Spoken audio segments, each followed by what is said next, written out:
Silence is about the struggle of faith through the hardest and most intense circumstances.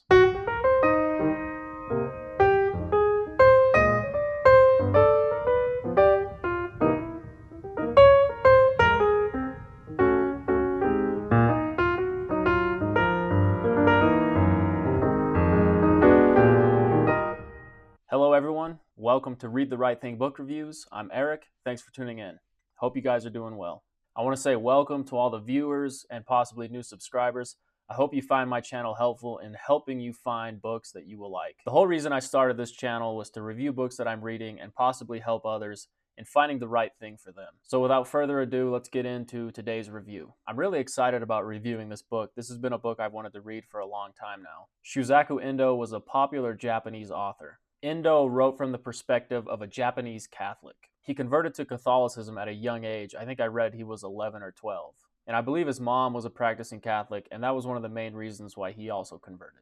His most popular novel is this book, Silence, which was adapted into a film by Martin Scorsese in 2016. And this book has been adapted for the stage and the screen several times, but the last adaptation was Martin Scorsese's Passion Project. I was hesitant to read this book after seeing the movie in 2016 because the movie is on the long end. I believe the running time is 2 hours, 45 minutes. Don't get me wrong, I love the movie, but I was afraid the novel would be this daunting, time-consuming task. Come to find out, it wasn't that case at all. It's actually a fairly short novel at just over 200 pages. At 201 pages, it can be a quick read, but the reader will be better off taking their time and really contemplating the themes and existential questions that the book poses. The novel is a lot more economical, but no less powerful than the film. And maybe even more powerful, although I haven't decided which one really hit me harder. I started rewatching the film after I finished the book, and they're both just so good. The film and the book are really going to stick with me a long time, I think. And I have no real background reading Japanese authors, but I really love this book. Endo's work is dominated with the belief of Christianity. Scorsese's movie really stuck with me a long time after seeing it, and this book just enhanced my ideas of faith, Christianity, and suffering, as well as the ideas and questions every Christian has wrestled with at one point or another. Questions like, does God exist? And if so, why is God so quiet amidst such terrible suffering? Silence tells the story of Christian faith. Scorsese asks in the introduction of the book, how do you tell the story of Christian faith? The difficulty, the crisis of believing.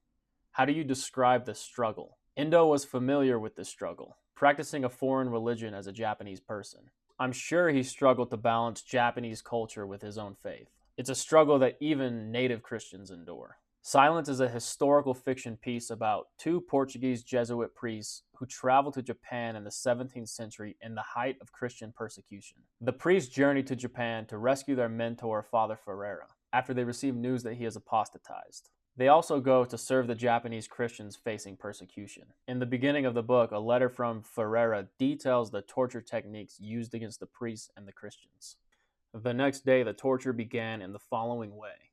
One by one, the 7 were taken apart from the surrounding people, brought to the edge of the seething lake and shown the boiling water casting its spray high into the air. And then they were urged to abandon the teaching of Christ, or else they would experience in their very bodies the terrible pain of the boiling water which lay before them. The cold weather made the steam arising from the bubbling lake look terrible indeed, and the very sight of it would make a strong man faint, were it not for the grace of God. But every one of them, strengthened by God's grace, showed remarkable courage and even asked to be tortured, firmly declaring that they would never abandon their holy faith. Hearing this dauntless reply, the officials tore off the prisoners' clothes, bound them hand and foot to posts, and scooping up the boiling water in ladles, poured it over their naked bodies.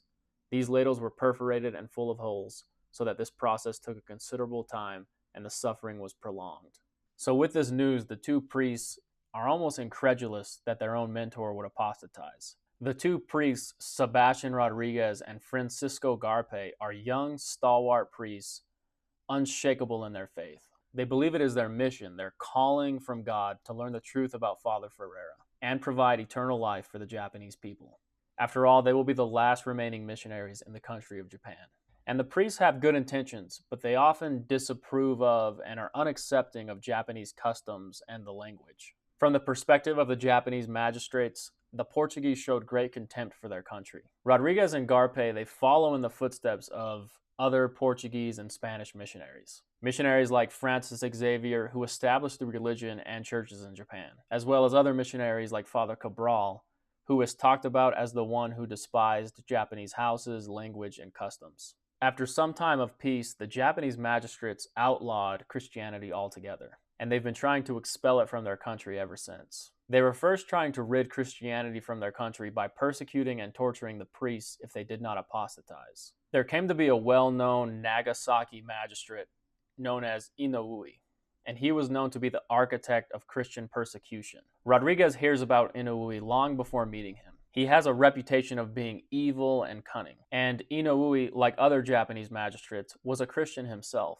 and knows Christianity just as well, if not better, than the priests. So I already read that part where Father Ferreira describes the torture techniques of the priests. But more recently, suspected Christians are brought forth and told to stomp on a fumi. The fumi is a wood plank with a picture of Christ on it. They are either asked to stomp on this fumi or to spit on a cross or in some other way apostatize. The Christians who refuse to apostatize are tortured.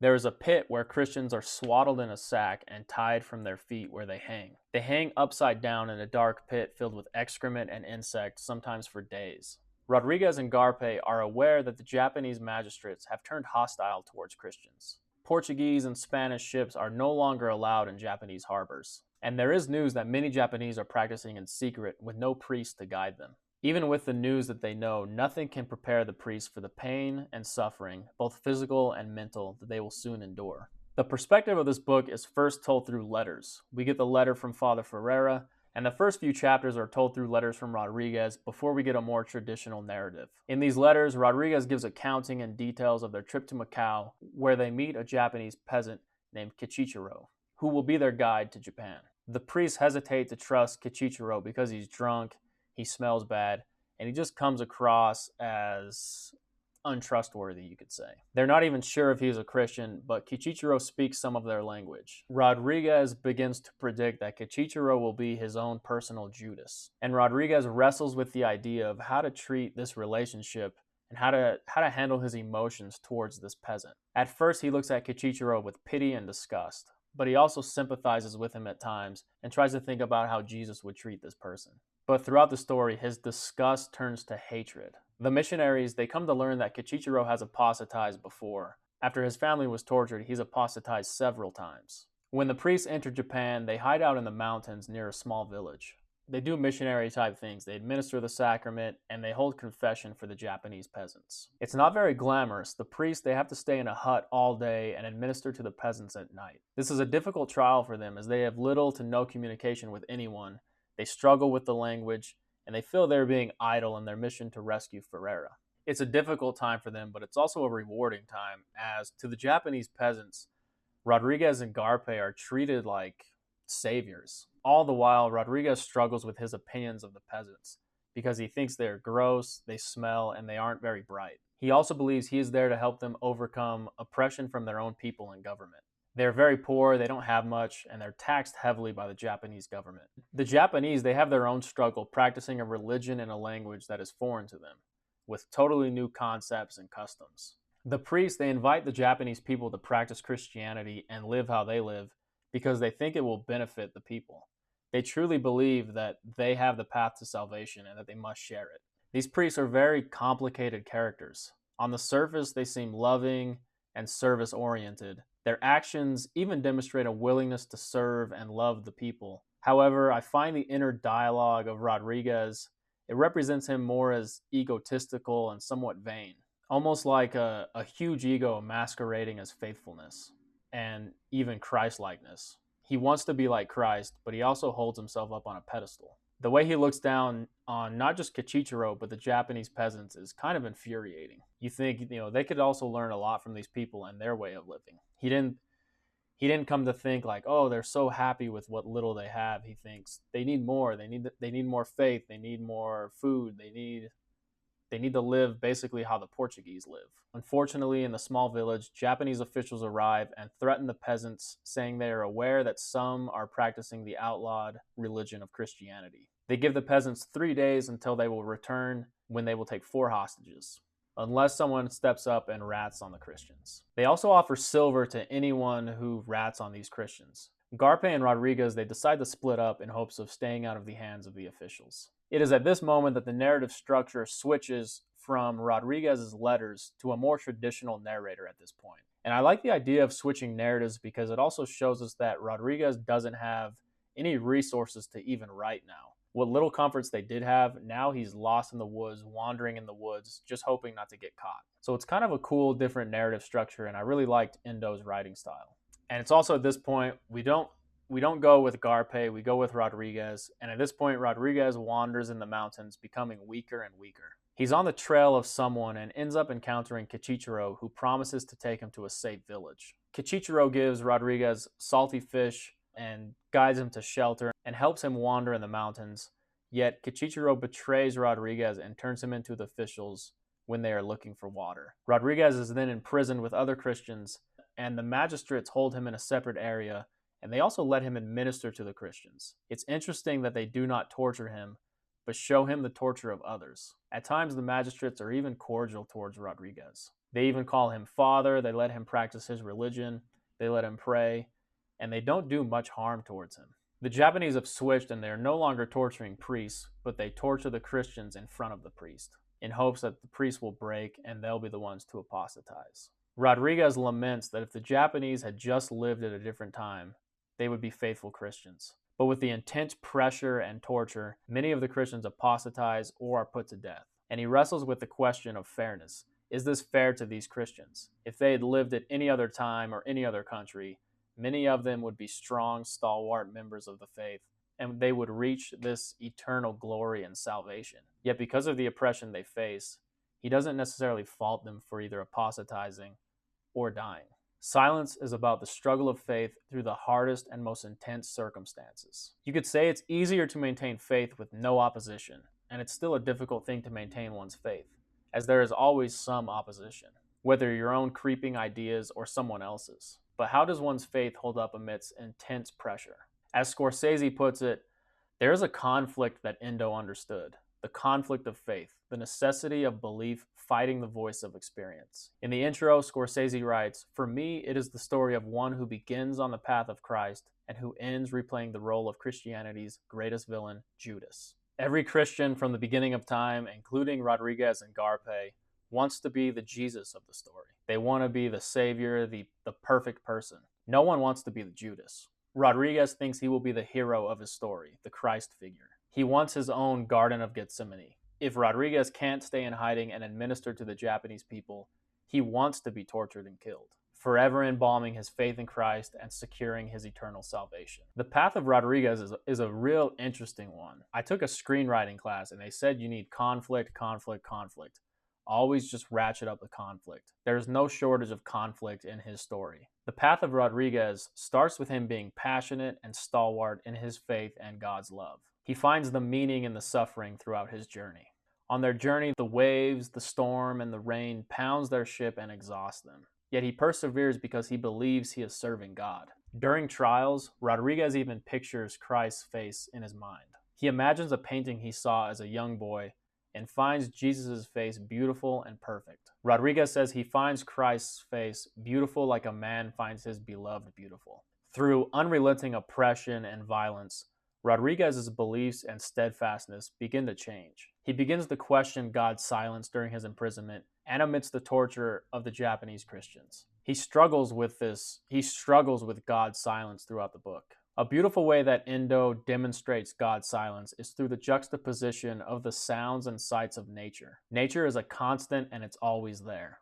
Endo writes about the natural environment of Japan very beautifully. From the sound of the waves, to the birds singing, to the cicadas chirping, to rain and wind, Rodriguez is constantly either nurtured or beat down by nature. It either reassures him of God's creations or eats at him because of God's silence. It's a testament that the world continues on despite the suffering and death of many. The scene that captures this most is the unexpected beheading of a one-eyed man. The way Endo writes about the sun, the insects, it feels peaceful and then a beheading happens. And the film and the book do a great job of demonstrating this. Rodriguez is finding his surroundings almost beautiful, and then this terrible act happens. The sun stood directly over the prison, and its rays beat down upon the 4 Christians left behind.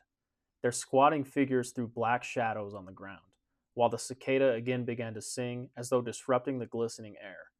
The guards and the Christians even began to talk and joke with one another as though the previous relationship of cross-examining and cross-examined had vanished. But then from the hut, one of the officials called out that all could return to the prison except the one-eyed man, Chokichi. Relaxing his hands from the bars they had been clutching, the priest sat down on the floor. What would happen next he did not know, but at any rate, today had passed peacefully, and this thought filled him with a deep sense of relief. If today passed by well, that was enough. Tomorrow would look after itself, if tomorrow he were alive. "Isn't it a pity to throw it all away?" one voice was saying, and the other answered, "Yes, it's an awful pity." What precisely the conversation was all about he could not make out, but at any rate the wind blew toward him an easy-going conversation between the guard and the one-eyed fellow. A fly jumped down from the bars and began to buzz around the priest's head. The sound of its wings was almost soporific. Suddenly someone ran across the courtyard, then the swish of a sharp sound, then a thud. Already, as the priest clutched the bars, the official was sheathing his sharp, glittering sword. The execution was over. The dead body of the one-eyed man lay prostrate on the ground. Grabbing it by the feet, one of the guards began to drag it slowly toward the hole the Christian had dug. The black blood flowing from it lay all around like the sash of a garment. Suddenly, from out the prison came the high-pitched scream of a woman, her voice going on and on as though she was singing a hymn. Then it faded out, and the air around became deadly calm. Only the hands of the priest, as they clutched the bars, trembled as though cramped and paralyzed. The white rays of the sun beat down dazzlingly on the open courtyard. Beneath its merciless rays there lay on the ground the black dye which was the blood from the body of the one-eyed man. Just as before, the cicada kept on singing their song, dry and hoarse. There was not a breath of wind. Just as before, a fly kept buzzing around the priest's face.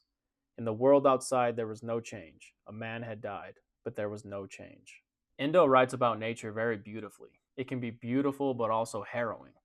And when you contrast the way he wrote about nature with the beheading of the one-eyed man, Rodriguez begins to see that nature is continuing on. The world doesn't care what's happening.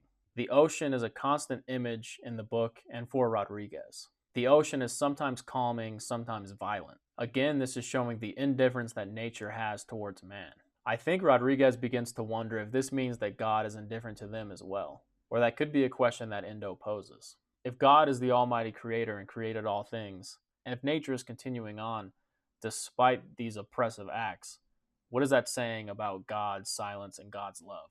The path of Rodriguez takes him from idealistic priest, believing he can become exalted, to one that is questioning God's silence. In the beginning of his mission, Rodriguez classifies people as strong and weak. He sees things as very black and white. He is in the strength category, and someone like Kichichiro is in the weakness category. He goes from saying things like God will provide, everything will work itself out, to questioning God's silence and inaction. When Rodriguez is held captive, he has many debates with the magistrates and Inquisitor Inoue about the nature of Christianity. And I can't help but think, during these debates and during this oppression, why were the Japanese so compelled to torture these Christians? The magistrates felt that Christianity had no place in Japan. It was not a benefit to the Japanese people. I'm sure they were also fearful that if they allowed a religion, other customs might soon disappear, and they would lose their Japanese culture entirely. The magistrates used several metaphors. One of them is comparing Christianity to many concubines for the Japanese people. Inoue also compares Christianity to a man trying to love an ugly woman. It's really unwanted. They liken the gospel to a tree and say Japan is a swamp where the roots will not take. The book says this. Inoue says, "My reasons for opposing Christianity are different from those of the people at large. I have never thought of Christianity as an evil religion." The interpreter listened to these words with astonishment on his face, and while he stammered and searched for words, the old man kept looking at the bowl in his hands with its little remaining hot water, all the time laughing. "Father, I want you to think about 2 things this old man has told you. One is that the persistent affection of an ugly woman is an intolerable burden for a man. The other, that a barren woman should not become a wife." As the magistrate stood up, the interpreter bowed his head down to the ground, his hands joined in front of him. The guard, all flustered, set out the sandals into which the Lord of Chikugo slowly put his feet, and without so much as a backward glance he vanished into the darkness of the courtyard, and the door of the hut was a swarm of mosquitoes. Outside could be heard the neighing of a horse. Yet the Portuguese and the Spanish continue to push this religion on them. The character of Inoue is one of the more interesting characters I've come across in film and literature. This man's reputation precedes himself. He's this smart, cunning, vengeful man, and then you meet him and he just seems like this old, sweet, gentle man. It's very interesting. Even the book and the film both capture this. The priests have an idea of what this man will look like, and they almost think they'll know him when they see him. But Rodriguez actually has a conversation with him and doesn't even know he's speaking to Inoue. The ultimate moment of this book is when Rodriguez finally apostatizes. It might seem like an easy thing to do, considering he could save lives. He could save lives by just apostatizing on the outside while remaining true on the inside. In the beginning of the book, Rodriguez even tells the peasants to trample on the Fiumi to save themselves.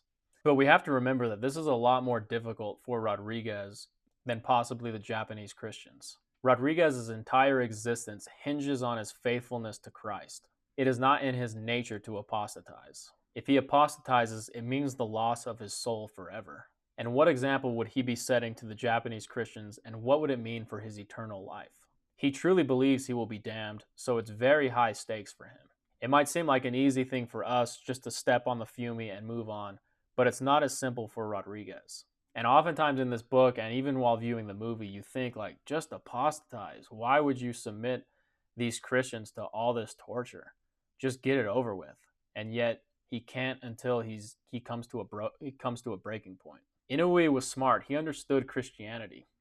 If he kills and tortures the priest, that just strengthens Christianity in his own country. But if he tortures the Christians and get the priest to apostatize, then that will begin to weaken the church. Inoue finally brings Ferreira to speak to Rodriguez and predicts the day that Rodriguez will apostatize. Ferreira shares similar ideas to what the magistrates have already shared. He also says the Japanese never truly believed the same religion that the Portuguese taught. The evening and night before Rodriguez apostatizes is a really harrowing scene. Rodriguez hears the snoring of the guard outside his cell, and it's driving him crazy. All the while, he's questioning his faith, and he's questioning God's silence, and he's questioning what exactly is happening. When he's talking to one of the magistrates, he tells them that the snoring is really bothering him, and if they could get that to stop, he would appreciate it. All of the magistrates laugh at them, and he gets kind of frustrated with them, and he asks, why are they all laughing? And they said, it isn't snoring, but the groans of Christians hanging in the pit. I knew this was coming even after seeing the film, but this part is really surprising, and it's really tragic in the book. It really caught me off guard, and it's a very dark moment. They bring Rodriguez to the pit, and Ferreira speaks with Rodriguez and says he's being selfish by not apostatizing. He says if Christ were here, Christ would apostatize for the Japanese people. He would give up everything.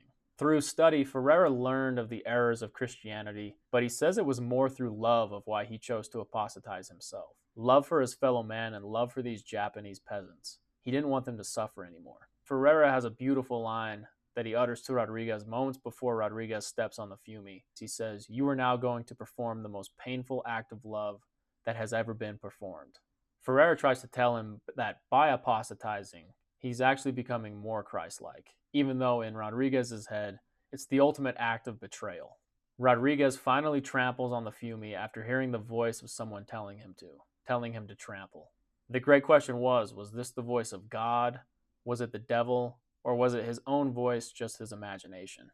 With Rodriguez apostatizing, the magistrates get what they want, and Rodriguez and Ferreira, they both live in Japan. They take Japanese names, Japanese wives, and once a month they get together, they study, and they write papers, and they help with the outlawing of Christianity. There is ambiguity to this ending. Did they really apostatize, or were they just living their faith in silence? The Scorsese film differs from the book in that we're led to believe Rodriguez never truly apostatizes in his heart, while the book may be a little more straightforward the other way, in that after he tramples on the Fiumi, we hear a cock crow in the distance, signifying an act of betrayal similar to Judas. However, there is still some ambiguity in whether or not Rodriguez's apostasy was simply a formality, or whether he truly apostatized in his heart. In my opinion, after seeing the film and reading the book, Rodriguez is far too indoctrinated is the wrong word, but far too deep in his faith to truly apostatize. I believe Rodriguez continued his faith in silence and considered that his Garden of Gethsemane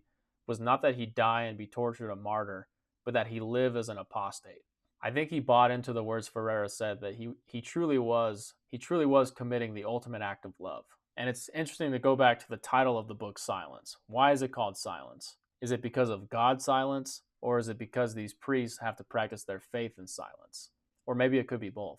The film, like I said, is more straightforward as it depicts Rodriguez in a Buddhist burial clutching a crucifix, a small crucifix in his hand as his body is burned after he dies. The ending of the book is much more depressing than the film. Ferreira and Rodriguez, they aren't allowed to converse with each other except for when under supervision by the Japanese. They live their remaining years in solitude and cannot share their pain with each other. Endo writes, and when they did meet, neither would be able to plumb the depth of the other's solitude. Rodriguez takes a Japanese name and a Japanese wife, and Kichichiro continues to follow him around. And even several times, years after all of this had happened, Kichichiro would ask the father to hear his confession. And I believe this was really painful because Rodriguez knew he couldn't do this or else he would be put to death. They'd have to start this whole process over again. Kichichiro is a reminder that Rodriguez is more similar to Judas than Jesus. I'm sure I'll revisit this book in the future, and the movie and book are both great pieces of art. This book was definitely the right thing for me. I hope you found this review helpful. There are so many interpretations of this book. I'd love to hear what you thought about this book in the comments. Please hit that like and subscribe button if you want to see more videos. And as always, I encourage you to read the right thing.